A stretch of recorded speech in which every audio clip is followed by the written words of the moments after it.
Gata.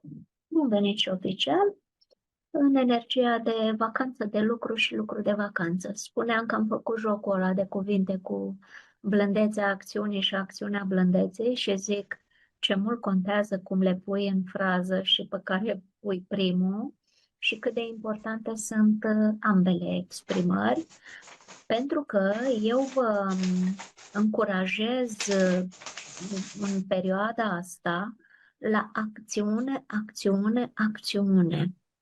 Deși o să spuneți că, mă, e vacanță, avem și noi dreptul să ne relaxăm și sunt absolut de acord să o facem, numai că nu știu dacă sunteți și voi de acord cu ritmurile astea ale naturii.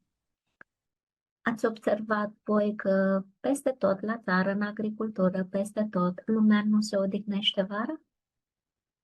Și că lumea vara muncește, udă, culege, până în toamnă, până în...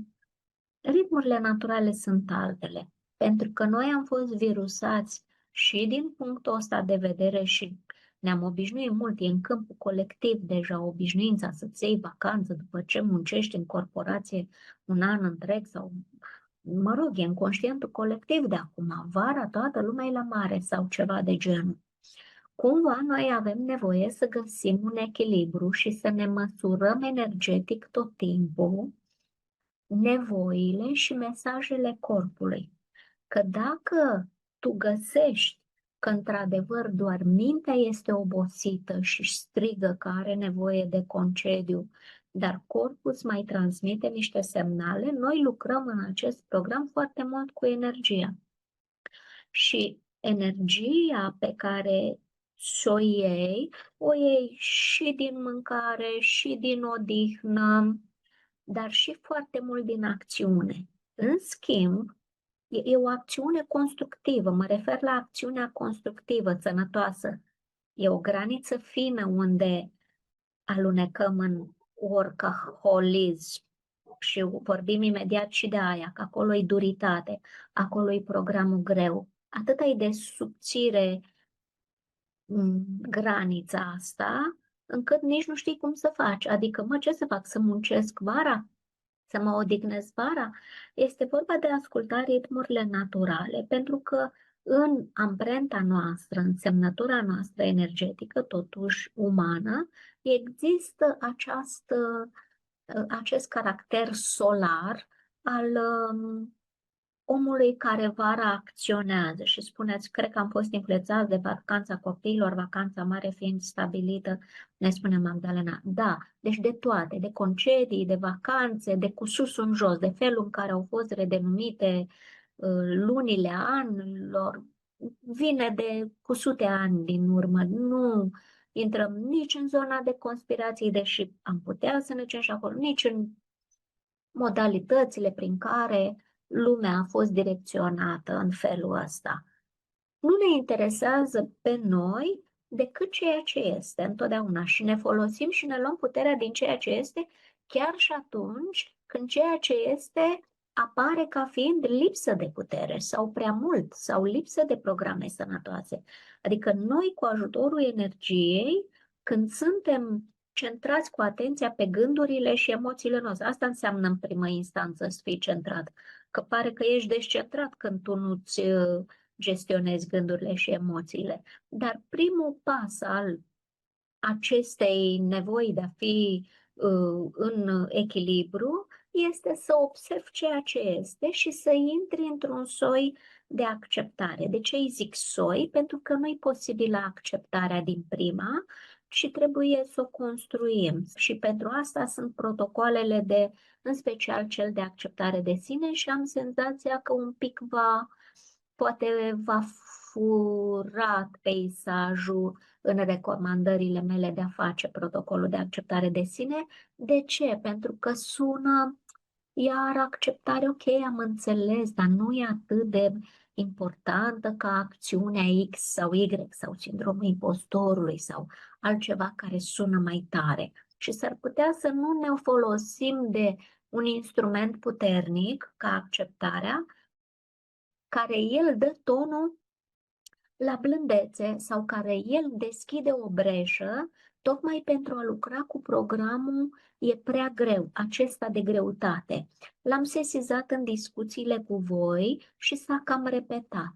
Greu, greu, facem lucrurile cu greu. Și sună cumva e de înțeles pentru că pare și că notăm împotriva curentului. Vara să muncești, deși munca noastră la care vă invit, în prima fază este de a fi prezent, de a fi atent la ce strigă corpul, la ce nevoie avem noi, la oamenii care vin în concediu sau în acțiunile lor, dar noi cu prioritățile noastre. Deci cumva este o muncă de atenție, de a te opri din iureș sau de a sesiza iureșul în care ești. Hai să zicem așa. Primul lucru este nu să mă opresc din iureș, că ghiși ce? Nu pot să o fac. Primul lucru este să inspir, să expir și să observ ritmul nebunesc în care sunt.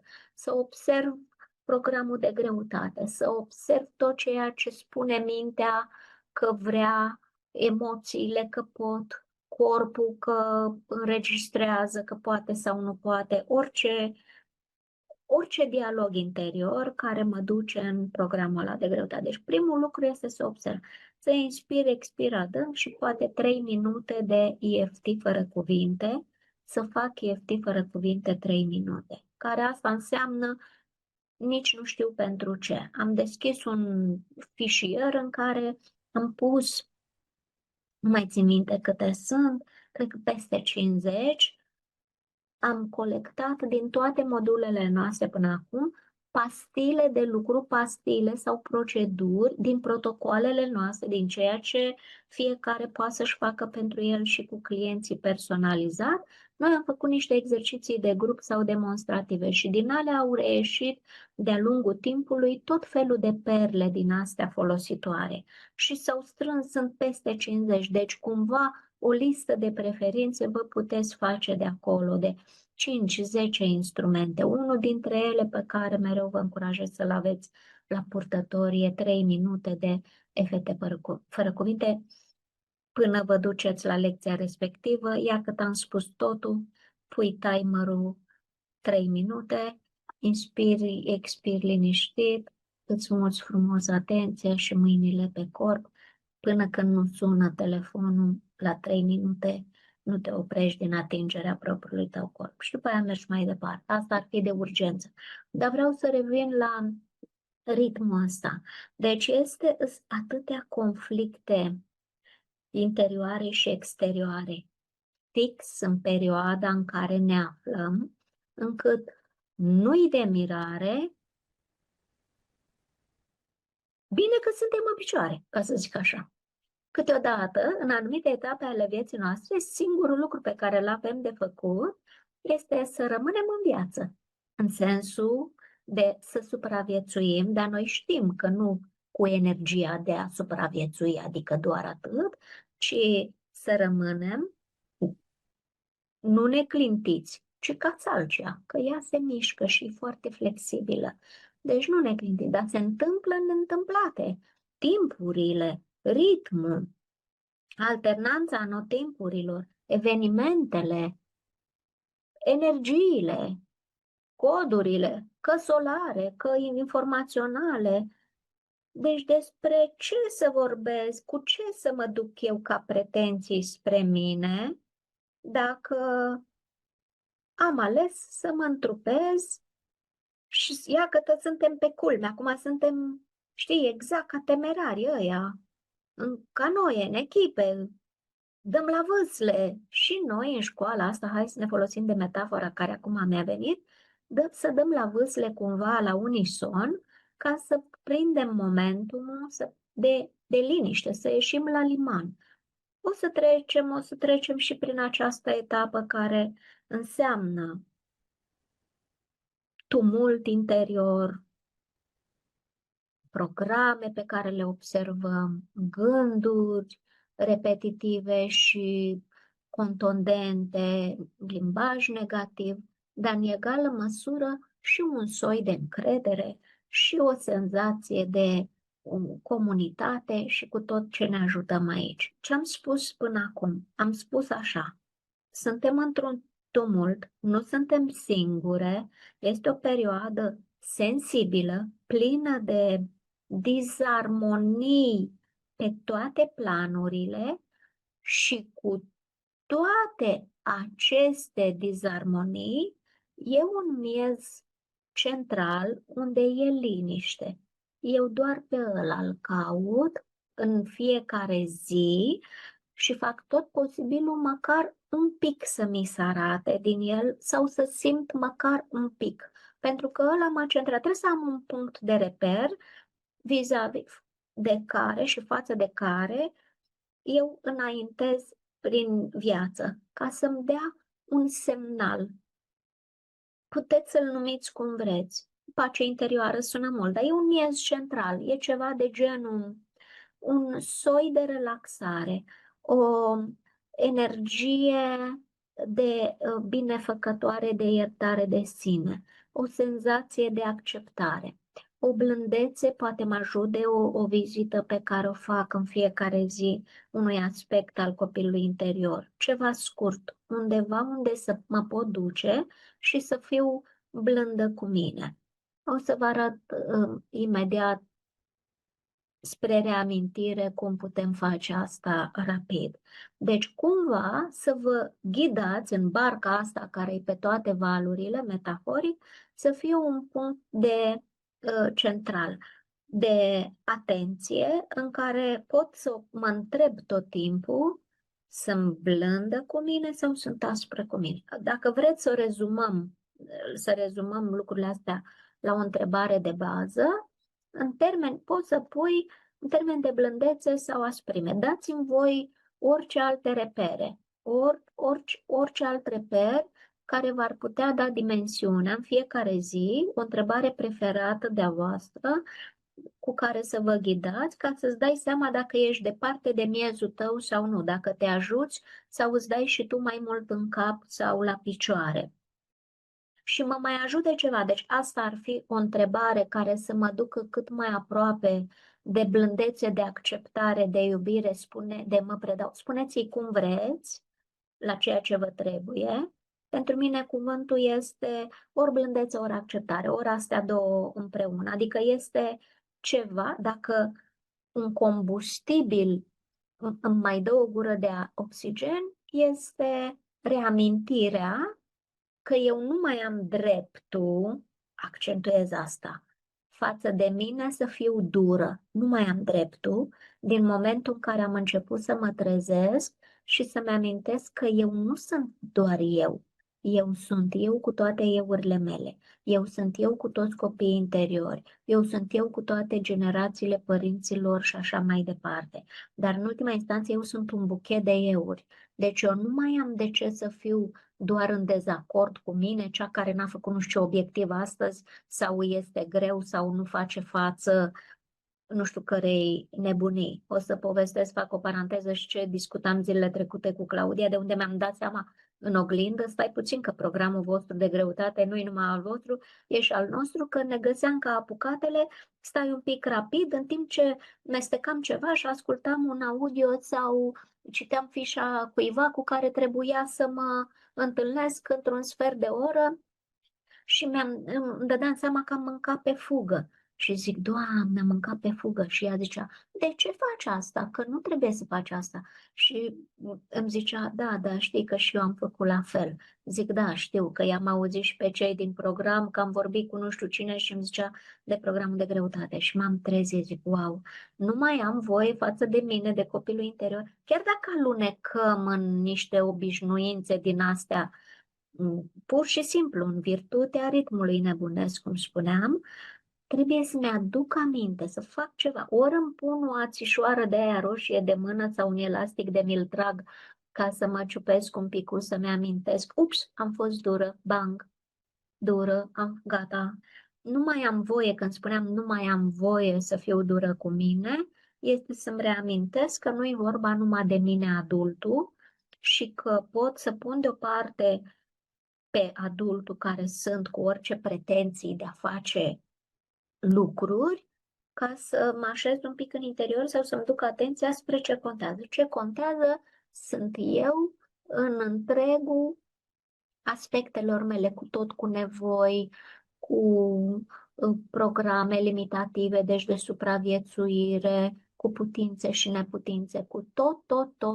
Nimeni nu poate să fie cu noi blând, adică poate, dar nu are aceeași valoare dacă de vindecare, de trezire, de vindecare, dacă nu, eu nu ajung în situația de a fi blândă cu mine. Uitați-vă, gândiți-vă și în felul următor. Toată viața asta, toate întrupările sunt o invitație continuă, ciclică, de a-mi pune în față ceea ce este, cu întrebarea, mai vrei?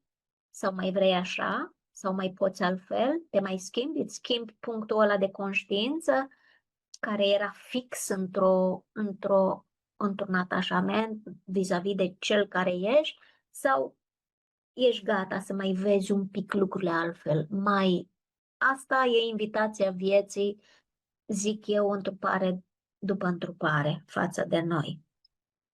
Îmi ziceți aici, poate că ne ajută și întrebarea, am gândit azi ceva altfel decât ieri în domeniul care mă interesează? Hai să o cizelăm, ca să nu alunecăm diferit, să nu fie mai bun. Știu că există astfel de variante, să fie o variantă mai bună a mea decât ieri. Vedeți că alunecăm foarte ușor în criticul de sine, în evaluator, în stabilirea unor standarde. Am nevoie de obiective doar ca să mă ghidez, nu să-mi pun etichete.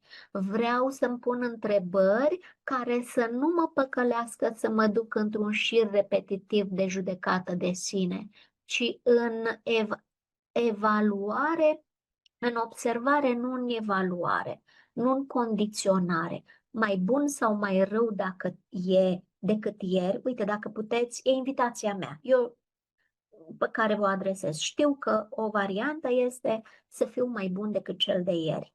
Nu o îmbrățișez, dar vă spun altfel. Nu o îmbrățișez de ce? Pentru că mă duc până în chestii de finețe vis-a-vis de criticul interior și eu știu cum ne poate fura preșul. Vă încurajez am fost mai conștient decât ieri azi, m-am prins mai repede de ce mă doare. Pentru mine mai bun decât ieri nu e că am fost mai eficient, că eu mă întreb ce înseamnă să fiu blândă cu mine. Super, imediat, bravo. Și foarte bine, poate nu găsești, poate nu iei care perpăla de blândețe și poate te ajută altceva. Da? Deci vedeți dacă vă ajută și pe voi să mă folosesc de am nevoie mai bun față de ieri sau mai eficient sau mai întreg, puteți să ziceți, deși toate duc cumva într-o judecată de sine. Știți ce vreau și îmi doresc pentru fiecare dintre noi? Să ne ascuțim simțurile vis-a-vis de un posibil corector autocritic, judecător interior, orice am găsit acolo, într-atât încât să-l sesizăm că va lua niște forme teribile. Va spune, nu, eu vreau doar să te ajut, eu trebuie să fiu vigilent și atent, să nu mai pic în capcane sau să alunec în lene sau nu știu ce.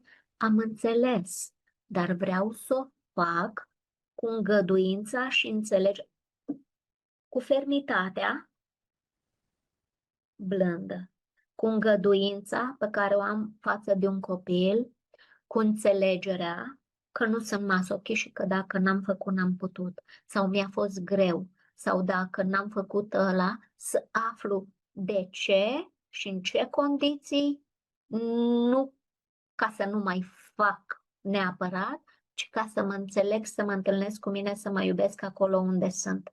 Eu am nevoie să fiu prezent în viața mea, eu cu mine, de asta jocul ăsta de cuvinte, eu cu cine cu mine. Să fiu prezent în viața mea la fiecare mama lui de pas, chiar și când îl fac greșit.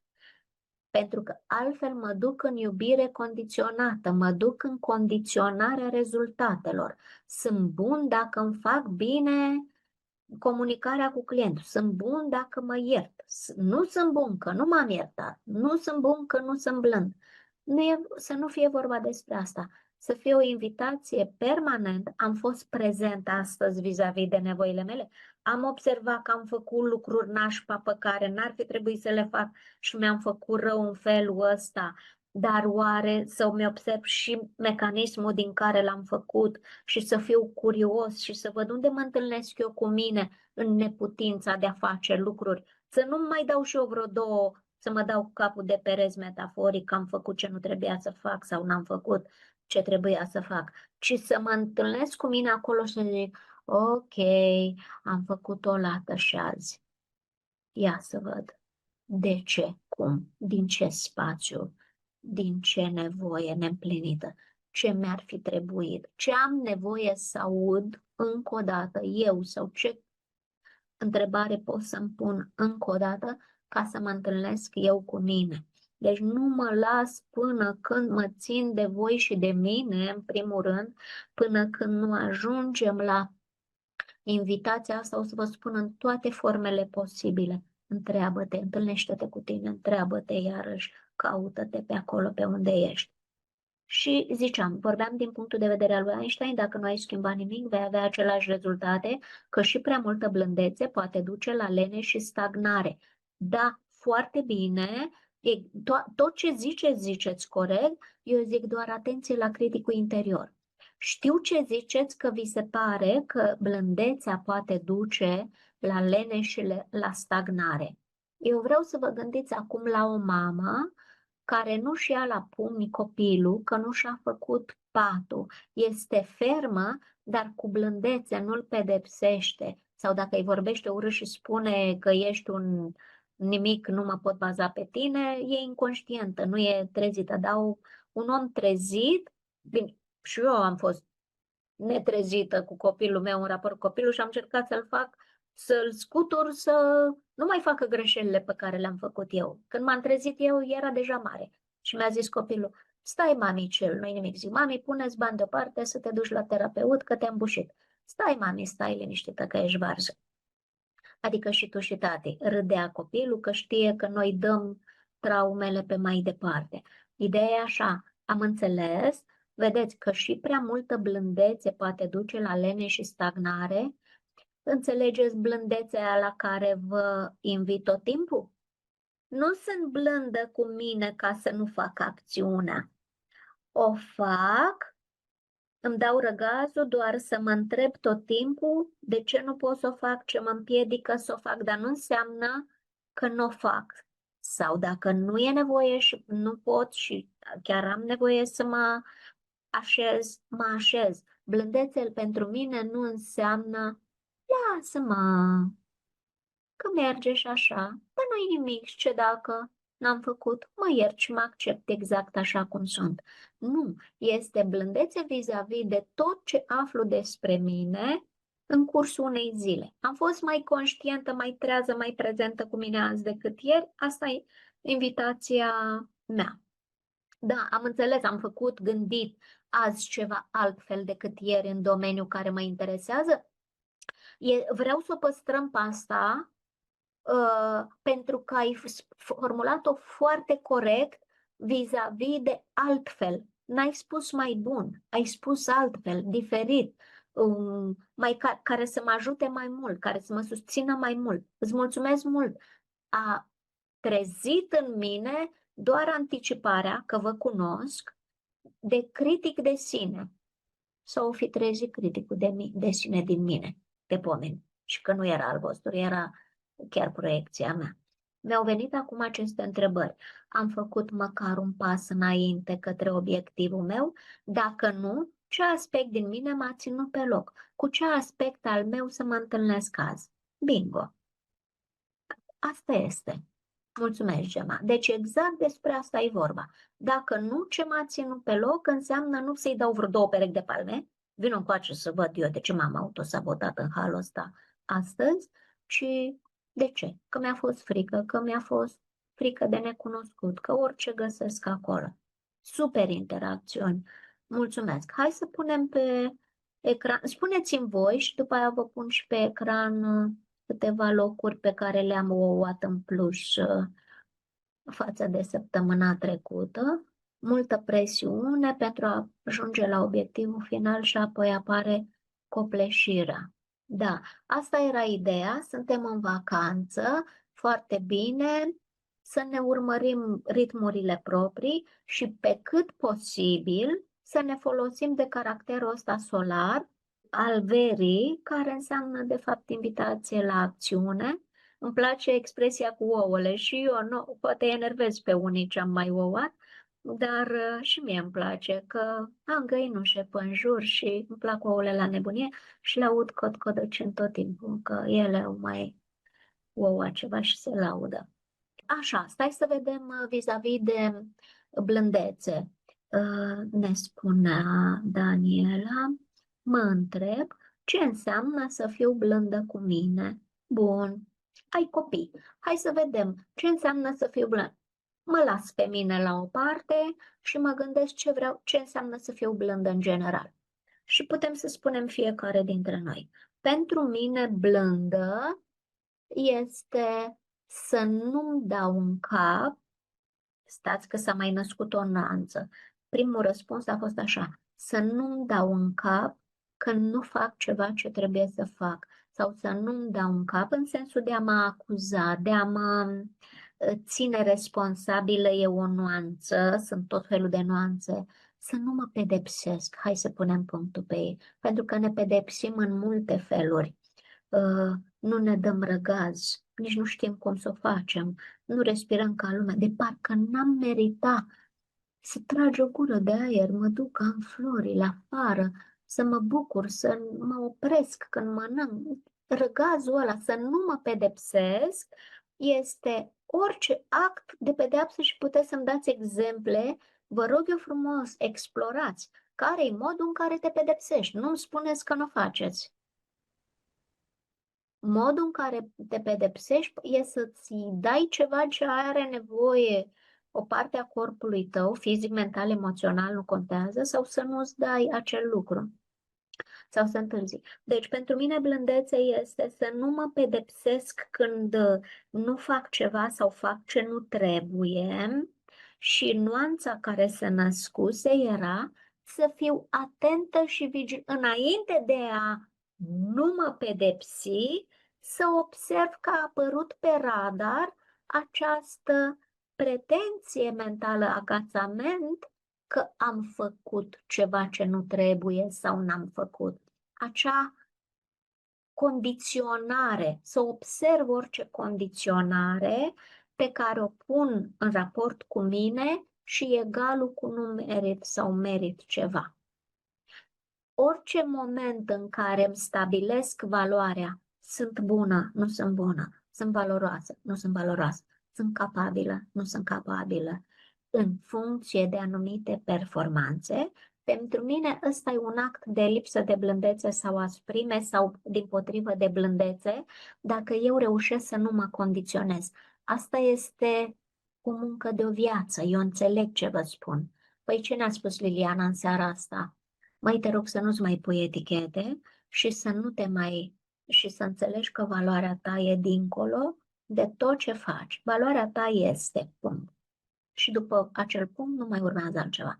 Orice moment în care mă condiționez și zic despre mine că sunt într-un fel sau altul în funcție de anumite performanțe, chiar dacă performanța aia e că am sunat pe tata socru, că m-am interesat, am uitat să sunt copilul azi sau nu știu ce, și atunci să apară la orizont sau pe radarul ăsta interior un agațament de vinovăție. Of, am zis că o să o sun sau ceva. Să fiu vigilentă când pun presiune pe mine în vreun fel sau altul. Nu înseamnă să nu-mi pun, exact cum spuneam Magdalena, nu înseamnă să mă culp pe ureche și să nu-mi pun obiectivele, ci agatamentul prin care m-am evaluat ca fiind mai puțin decât bună, și în pasul 2 să mă valorizez sau nu în funcție de acele performanțe. Pasul 2 era să mă pedepsesc, da? Pasul 1, să pun etichetă. M-ați întrebat ce înseamnă blândețea pentru tine sau asprimea. Asprimea este să-mi pun etichetă de orice fel și în concordanță, în legătură cu eticheta asta, să mă și pedepsesc. Adică, dacă am ajuns și să mă pedepsesc, e clar că am trecut de faza în care am observat că m-am condiționat, m-am valorizat în vreun fel, deși valoarea mea nu e dată de ce am făcut. Ce am făcut poate să vină dintr-o energie de pot, nu pot, știu, nu știu, merit, nu merit, sunt valoroasă sau nu, mă simt în siguranță sau nu, deci orice aspect în nevoie de-al meu. Hai ziceți-mi pentru voi ca să vedem, să conturăm, pentru că e bună întrebarea. De fapt, ce este blândețea? La ce te referi? Da? Mi-a întrebat bine, a zis, eu nu știu ce înseamnă pentru mine. Și hai să vedem, să explorăm. Acum îmi dau seama că pentru fiecare poate să însemne altceva. Cine vrea să zică ce înseamnă blândețea sau în oglinda sprimea? Nu-i corect sau greșit, e pentru tine, când știi tu că ești aspru cu tine și blând cu tine. Stai că mi-ați scris și m-am văzut. Biciui, îmi place așa, să mă a te biciui este o dovadă de asprime, da? Și felul în care o faci, în general, e cu gândul nostru, ăsta este cel mai contundent, cel mai toxic, cel mai urât și cel mai prezent, omniprezent, cu el mă culc, cu el mă scol, cel cu care sunt eu cu dialogul meu interior neîncetat. Nu mai e mama, nu mai e tata, nu mai e nimeni. Sunt eu și eu și eu și iar eu. Și clientul care vine la mine.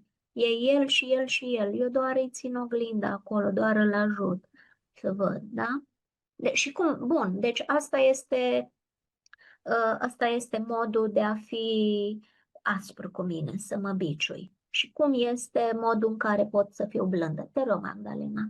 Da, Claudia, deschide și tu, citești ce a scris Carmina între timp. Eu sunt blândă cu mine când mă surprind ce simt și pot să mă însoțesc. Absolut. Deci dacă mă prind că n-am fost blândă cu mine, am devenit blândă cu mine. Ăsta e paradox. Deci dacă vreți, asta este forma supremă de blândețe care e deghizată. Poți să zici, nu, că blândețe, trebuie să-mi dau voie să nu știu ce. Nu, nu, nu, nu, nu. Trebuie doar să văd că n-am fost blândă cu mine și să înțeleg și să oftez și să mă deschid, să zic, n-am fost blândă cu mine. Și de fapt în momentul ăla am intrat într-o energie de blândețe. Aia este primul pas, poate. Trebuie să fac pași mici, nu cu afirmațiile alea că mă iubești și mă accept. Poate nu încape, poate este vreau să mă iubești, să mă accept exact așa. Vreau să fiu blândă cu mine, chiar dacă încă nu știu cum. Asta e o formă de blândețe. Este primul pas, este o formă incipientă de blândețe. Vreau să fiu blândă cu mine, dar încă nu știu cum. Ce să vezi? Am început să fiu un pic blândă cu mine. Poate să fie și asta, Daniela, un pas, începe să se deschidă breșa de blândețe, se întrepătrund ca o țesătură, întotdeauna. Pot să fie sub fel de forme, ca niște roluri pe care le joacă. Mie nu mi se pare, și cu iubirea la fel. Pentru mine acceptarea e o formă de iubire și ea. Blândețea e o formă de acceptare și de iubire și ea. E ca o țesătură, sunt ca meridianele. Nu zici, ăsta începe de aici, să termină aici. Ele sunt continuu, doar pentru mintea noastră liniară mai simțim să le punem în niște căprării. Dar, în esență, este un pachet pe care Universul spune, ia de aici o bombonică. Poți să o numești acceptare sau blândețe, dar, în esență, e un act, cum ziceam, chiar dacă încă nu știu cum. Vreau, dar nu pot. Dar e un dans al energiilor. Uite, îmi vine să zic acum încă un răspuns la asta ar fi. Ce este blândețea? Sau unde se termină ea, unde începe acceptarea? E un dans al energiilor. Dar noi știm când energia curge în mod optim, zicem așa, energiile care curg prin meridiane ca forța vieții, când este optim și mă susține, noi o simțim. Când e întreruptă, este de la simptome fizice, că mă trage de mațe, cum zicem, sau am un simptom fizic, până la un blocaj sau că nu pot să respir. Deci orice formă de blândețe se va simți, dar poate are sens treaba asta, nu se termină și nu începe nicăieri. Venim imediat la cum spuneai, nu mi se pare natural, dar ai și sesizat, dar cu ceilalți nu sunt așa.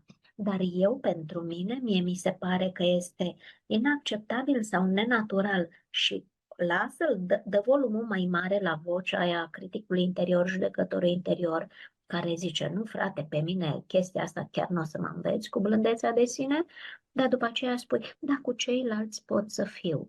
Și gândește că fiecare din omenirea asta ar fi la fel în rolul de e inacceptabil să mă iubesc sau să fiu blând cu mine și ar trebui un altul, de fapt, să facă pentru el actul de blândețe și să-l vadă pe ăsta cum suferă, că se dă cu fundul de ceasul morții de pământ și nu poate. Adică măcar să sesizezi, să mărești lumina și volumul a ceea ce-ți spui, ca să vezi grozăvia programului, să-l pui și să-l extinzi și la cel din fața ta. Deci, ok, dacă aș face așa cu copilul și cu ceilalți, mamă, cred că n-aș permite nimănui să miște în front. Dar, de fapt, eu le permit. Eu doar cu mine sunt așa.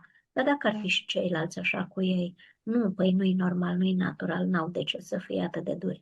Aha, ok. Poate mă aud. Adică la tine nu este decât să te auzi și tu te auzi din ce în ce mai clar, adică tu nu prea te mai poți ascunde în fața acestor programe, le vezi, mamă, cât am mai programele, dar deja ai făcut jocul de rol, te poți disocia, mamă, eu cât de dură sunt când sunt așa, îl văd acest program, știi? Adică nu mai e ca și cum te identifici total, pe aici nu se trece, asta nu se poate schimba. E doar tot un joc al energiilor. O să vezi și trece timpul și își va spune o lună, două, o să vezi nuanțe. De-aia te invit la nuanțe, să le vezi. Uite cum mi-ați ridicat mingea la fileu. Vreau, dar nu pot. Aia e forma de blândețe. Tu vei găsi blândețe atât de deghizată și te va ajuta, pe tine te va ajuta cel mai mult. Vor fi frânturi de blândețe, acte de blândețe nebănuită pentru tine, dar pentru alții ce dovadă de blândețe, că tot dură e cu ea. Nu, ea este mult mai blândă decât a fost vreodată. Și nu-i trebuie decât câte un pas pe rând. Da, dar ce zici tu e mult și pentru mine chiar. Adică, ce zici tu e deja apogeul blândeții pentru mine și vreau să vin puțin nu că n-ai fi avut dreptate cap-coadă, dar vreau să zic, aia e deja rezolvarea asprimii și atunci când reușesc să-mi dau voie să nu știu ce. Și poate primul pas de blândețe să accentuez pe ce a spus Carmina, că fix ăsta este cel mai important. Îmi dau seama că n-am fost blândă cu mine. Atât în prima fază. Atâta. Dacă am zis astăzi am fost prea dură cu mine, am mâncat pe grabă, nu mi-am dat voie să mă odihnesc niciun pic și tot nemulțumit am ajuns seara de rezultatele pe care le-am făcut. Wow! Mamă, cât de dur am fost cu mine. Și acolo e ca și cum blândețea începe să curgă. După aia vine natural, într-adevăr, ca procedură, ca și bifat, mănânc conștient, am grijă de mine, fac cu tare lucru, dar aia parcă vine natural când energia de blândețe, când îmi dau seama că am fost prea dură cu mine, când îmi dau voie să plâng că nu sunt blândă sau să-mi apăs pe puncte sau să nu fiu blândă în continuare, să duc lucrurile la extremă și să văd, Doamne, până când o să fac asta? Zic, nu merit așa ceva și să mă opresc în drum. Adică o să vină natural obiceiul sănătos 1, 2 și 3.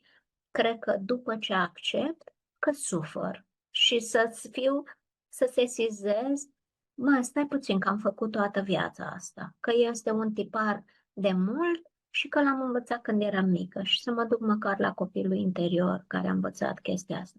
Că noi în ultimile zile exact de asta am vorbit. Uite mă, nu mi-am dat voie nici să mă uit la un film sau să mănânc liniștită fără să ascult ceva ca să nu treacă timpul degeaba.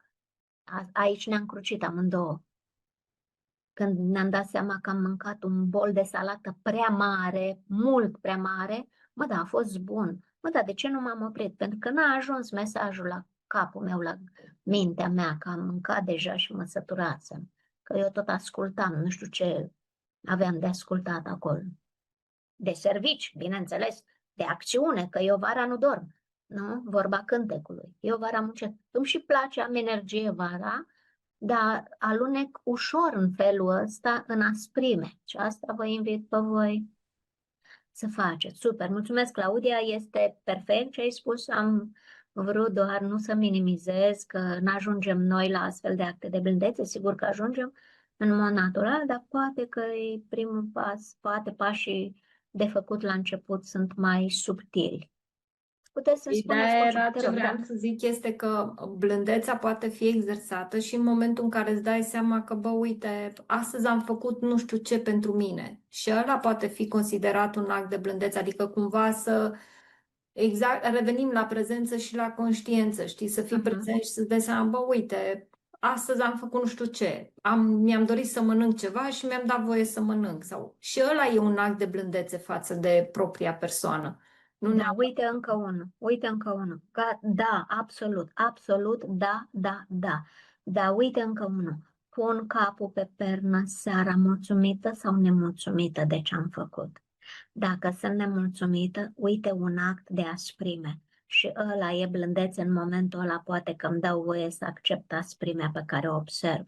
Și să zic, wow, ce aspru am fost cu mine. Sunt în stare să mă culp nemulțumită de câte am tăiat de pe listă. Deși am făcut exact atât cât am putut și chiar n-am putut mai mult. Știi? Și poate să fie un reper. Să te întrebi cum ai pus cap pe pernă. Măi, știi când aterizezi așa pe pernă? Bang, să te uiți să fie pe radar. Mă culp mulțumită de mine sau nu? Mă pup? Și să te și auzi spunând că e întuneric, să lumina și tu ești în drum spre pernă și îți faci. Știi? Na, păi nu, fă-o. Deci, fă-o, fă-o, fă-o. Ce e blândețea? Uite așa, te culci suguind ca la un copil. Și putem să venim cu tot felul de idei de astea. Da, îmi place ce îmi spuneți tot. Că nu vreau să vă contrazic pe niciuna. Când zic da, da, știi că nu știu ce. I-am zis Magdalenei, da, da, știi că nu știu ce. I-am zis Claudiei, da, da, și atenție la nuanțe. Da, da, nu știu ce și voi ziceți, ia uite mă, asta ne corectează cu tot ce spuneam. Nu vreau să vă spun că atât se poate deghiza o stare sau alta încât să aibă dreptate tot ce am stabilit la nivel subconștient. Că încă n-am dreptul să mă culc mulțumită de mine.